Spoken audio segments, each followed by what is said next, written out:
Hey, I'm Decathlon Gamer, and welcome to a Tennis Manager 2022 tutorial. And this is the complete beginner's tutorial. So this is if you're just starting out on the game, or if you have given it a little bit of a shot already and found yourself a little bit overwhelmed with everything going on. This should help you get going well with your career early on.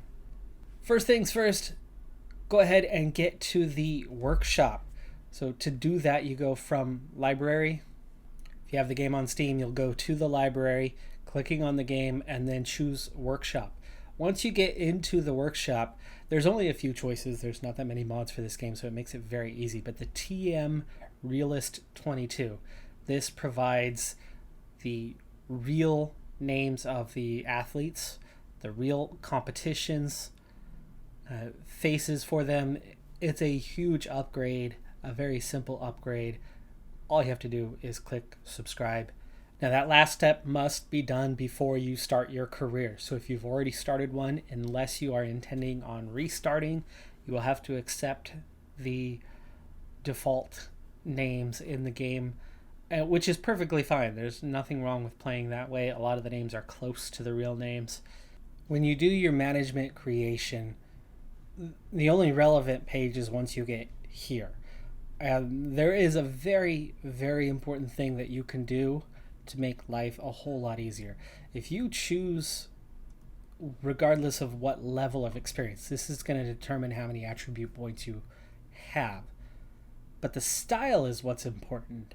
If you take something like a technician, you're going to have a varied style that is going to present somebody capable of training technical attributes. A strategist is going to be good in tactical aspects. Whatever you do, do not take versatile.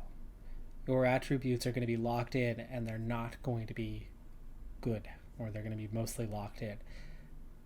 A versatile manager isn't going to help their athletes in any particular way. And one of the things about this game is you do get staff to complement your primary. If I were you, I would choose to distribute points in key areas. First off, you want to be good at coaching one specific option.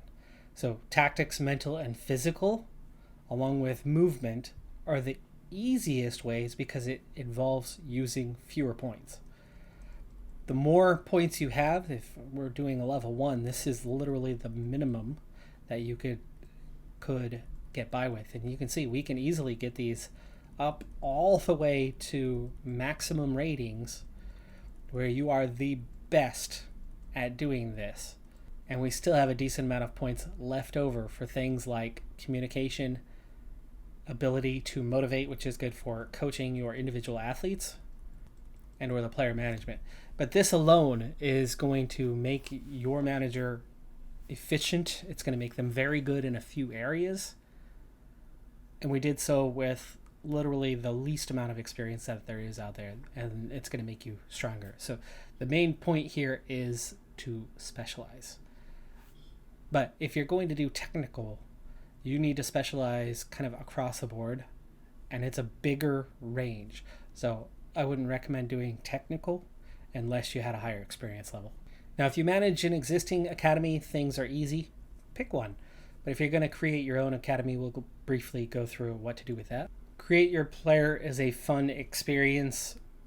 This video is not meant for that one, though. You can shape whatever player it is you want them to be. You can start out at bare minimum and grow from there, or however it is you choose to be. I'll go ahead and take manage an existing player for the sake of time. But as you can see, we're going to do start from 0 with the lowest budget. This is the hardest start that you can do, and is actually quite easy enough to go through and do. And the higher you make these settings, or the higher you increase the budget, it simply is just going to make your task easier. So everything that applies to what I show you here just applies in scale in an easier way as you increase those. So the academy starts with just a single athlete. In this case, we have Robin Montgomery. She's 2.5 stars current. She has high potential. She could be a worldie. And in real life, she is just 17 years of age, young American prospect who is already pretty dang good, but has a long ways to go yet. She's number 4 in the junior rankings at this time. Now, down the road, you're going to be negotiating contracts, whether it's with staff or with players. Here's my recommendation to you. Don't lowball. The revenue share that you have, the upfront bonuses that you offer, the salary of the staff as you go through are really, really small things. They're very, very minor to the grand scheme of things. This game is very financially based, but that revenue share, those elements, is 2%. I'm throwing a random number out there, but it is a very small share of the overall economic impact that you will see in this game. And therefore, don't sweat it. Get the player that you want to get. Give in to their demands. You can negotiate a little bit if you are feeling bold, but the more you negotiate, the more likely you are to fail. So more often than not, I'll take what they're asking. I'm happy with that. If they're willing to negotiate, that's it. We're going to give them what they want and move on to that next phase. Because even then, they still might not sign with you if you have a low reputation, especially if you are starting from scratch. Now, training is a topic for another day, so growing and developing your athletes. I actually already have a video out on fitness tutorial-wise that does talk quite a bit about training. So check that one out if you are interested in how to cover that aspect of the game. But the main thing that we're going to cover right here and now is the overall, the big picture. And the big picture, because this game is largely about finances, is going to academy and infrastructure.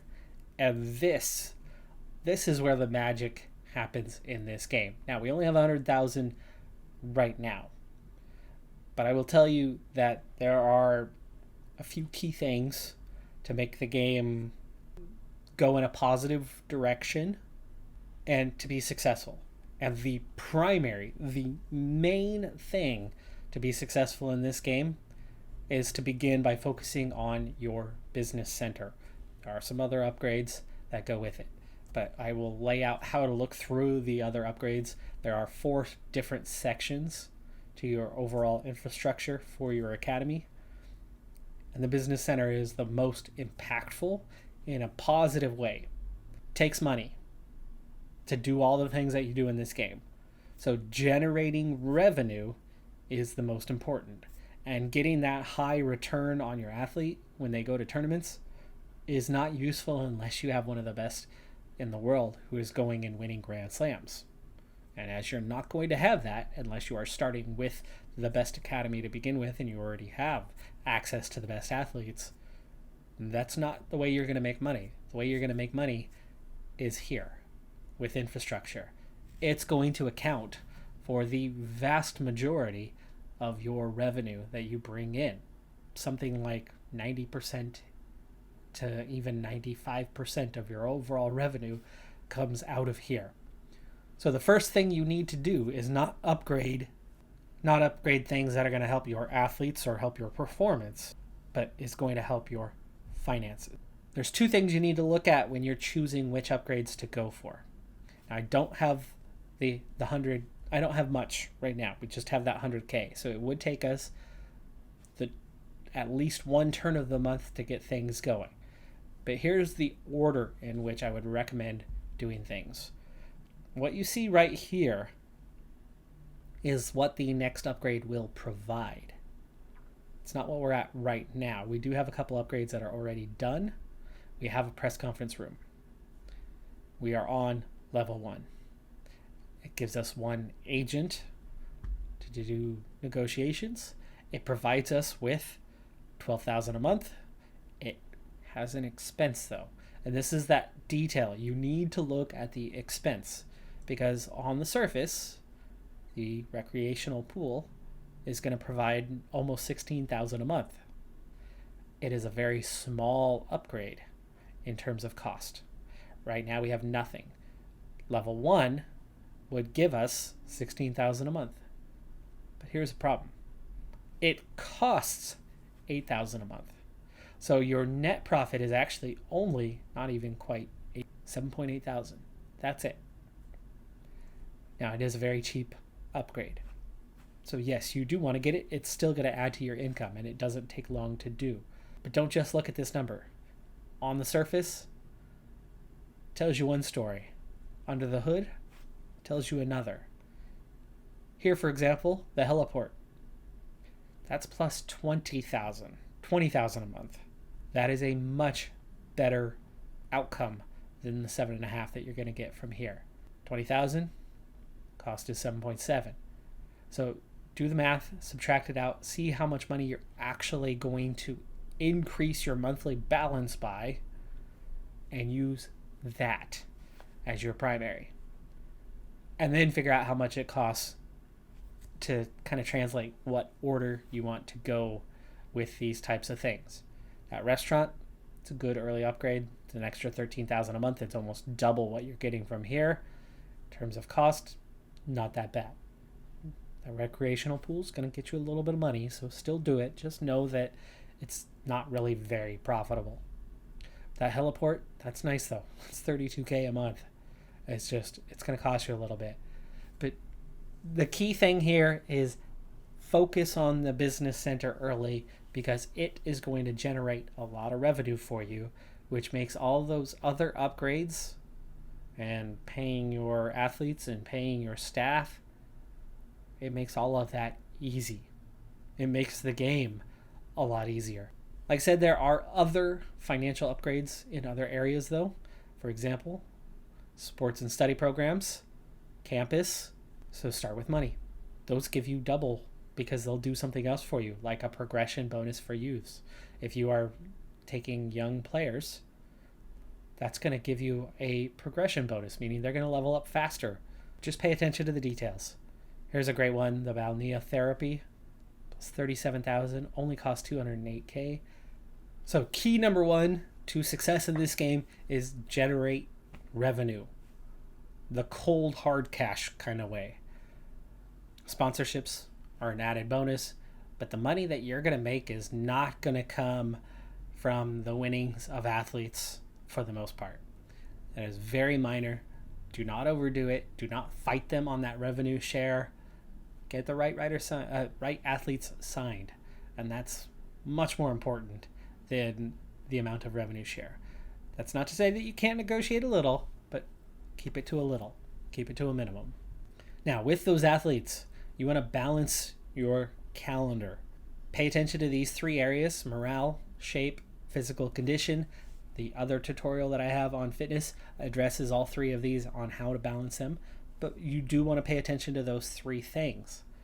Add in extra training. I like to supplement. I don't like to redo. I don't start from scratch week by week, but I will take the assigned training that the AI has picked, and I will add training sessions. For example, I'll click on a rest slot, and generally I'll focus early on things like footwork, balance, speed, because there's not much you can do if you can't get to the ball. So I always start with things like such as that. So here, like speed, agility, natural fitness, good thing to have. I would add that in to the training regime until we bring that up. One of the good ways to kind of check in on where you're at, what you need to work on, is the reports tab. So seeing how good the athlete is in various areas. Technically, Robin Montgomery is already pretty decent. She's not great, but she's pretty decent. Physically, for me, that's a bit weak. I would definitely focus on physical training early on, get these all to 13 and above, 15 and above, because technically she's already pretty dang close. Mental is also another area that definitely needs some work. The tactical skills are there. It's one of her better, but she needs some work in this department. One of the things that I like to do is I like to kind of raise the bar minimally up to a certain stage, 13, 14, 15, and then start specializing and pushing things to 18, 19, 20. The scale is out of 20, by the way. New this year, you negotiate your goals. We will do so in a few days here with Robin Montgomery. What I would recommend is set something reasonable. If you're new to the game and you're not confident in your ability, set small goals. What's going to happen when you do that is two things. One, the chances of achieving all of that and keeping your player is greatly increased. And that's a very important thing. Two, you're going to lower the morale of your player. That is easy to recover. It's easy to fix.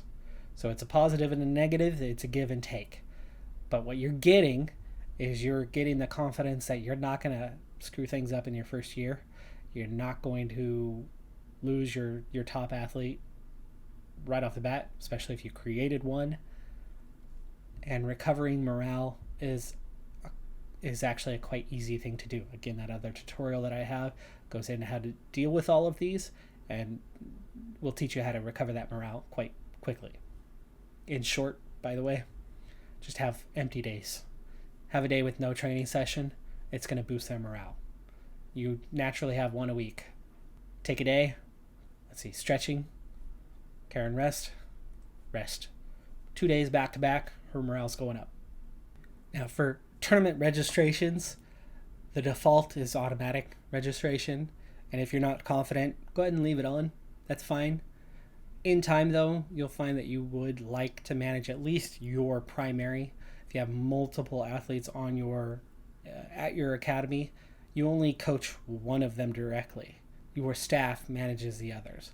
I will often keep my personal player off on automatic registrations and handle that myself while leaving the others on. What I like to do in planning is I plan for tournaments that I think we can succeed in, and you'll learn pretty quickly where your athlete belongs if you don't know. So that's one good reason why you can leave this on kind of in the first year or first few months of the year. And then as time goes on, when you gain confidence, switch that off, toggle that off, and manage it yourself, because there's a lot of good things that can happen from managing it. Now, these first couple weeks are already planned out, but you have the option to register. What I like to do is I like to have one tournament every generally 3 weeks, meaning 2 weeks off, no tournaments, and then a tournament. Now, the available schedule will dictate that somewhat. Meaning if there's a Grand Slam and you're good enough to be in that Grand Slam, obviously you want to participate in that Grand Slam. Or if there's a top level international tournament, here for example, the Australian Open Grand Slam, you would want to register to that. It's already going to lock that down. But that also means I'm not going to want to register anything before that because I want to be fresh when we have it. So going back to like say week 1 and participating in a smaller tournament to get us ready for it, like say a 250 tournament, depends on the level of your player. If you're playing in the juniors, then you're playing in the juniors. Right now we're set to Grand Slam World Tour only. Uncheck that. There's your junior tournaments. Okay, or you can have both. You can set a lower end if you're too good for the lowest level junior tournaments and you just want the big ones. That's fine. Not good enough for the Grand Slams. You're not going to participate in 1,000 level. In fact, you think your highest level is a 125? There's your range. Suddenly you're looking at a smaller list. Easier list to manage, easier list to decide what tournaments to go on. But the reason why I choose one every 3 weeks or so is because I take young athletes that I want to develop. I want to train, which means they need to train. They need a lot of time training. If they're just doing tournament, they're not going to develop. But they also have goals. They have to achieve those goals. And they have to occasionally have tournaments to keep their shape higher. So that's why one every 3 weeks or so will keep shape high. It's going to keep morale high. It's going to keep their physical condition high. And it's going to give you a lot of time to train your athlete. Now there's a lot more. But for this video, we're trying to keep it fairly short, trying to focus on the few main things. You get a grasp of these things, make sure you start looking at those other tabs, find out those other smaller details. Check out my other tutorial videos as they come out. Right now, this is only the second one, but there will be more coming. The next key feature and the last key feature that I'll cover right now that you want to pay attention to early on in your career to get a good start is this page, your staff. You can see how by focusing on movement, physical ability, mental, tactics, and ability to motivate, just 5 full attributes, you can now see that I have 5-star coach, 5-star physical training, 5-star tactical and mental training. 3 is the capacity for your coaches. Now, technically, I can go into 4, but see how I now have the exclamation point? The effectiveness goes down when you have too many things going on. And you can see that actually I'm quite terrible at technical training. Why is that? Because I have all 1s in those categories. But you can see how there's a lot of categories for that technical training. I distributed points where I could. Training game plan, another category. You only get 1 staff. You only get 1 staff, and that's a physio. So you're not the physio, so don't bother with ability to provide care. Hovering over these will show you what they do. You can see behind me, ability, the rest is covered behind the face cam, but ability to provide care is the sole attribute for physios. Training game plan, tactics is the only one. I'm very high on tactics. I could do training game plan as one of my 3. Tactical and mental is just those 2. Physical, movement, and physical abilities. So you can see why I picked those 4, because those 4 categories give you full 5-star maximum in these 2 areas. Coach, ability to motivate, and that's why. Level 1 experience is enough to max out 5 attributes. Those particular 5 attributes give you a max rating in 3 categories. At 4 categories, you lose efficiency, so you can only do 3. Now you see why I pick those. There's your perfect answer on how that works. Then, complement it with staff. Get a good technical trainer hired. We do not have one right now. He's garbage. But use the staff to complement. But see how much easier you're making things on yourself by specializing. Let me recap the most important thing to do, because it can't be said enough.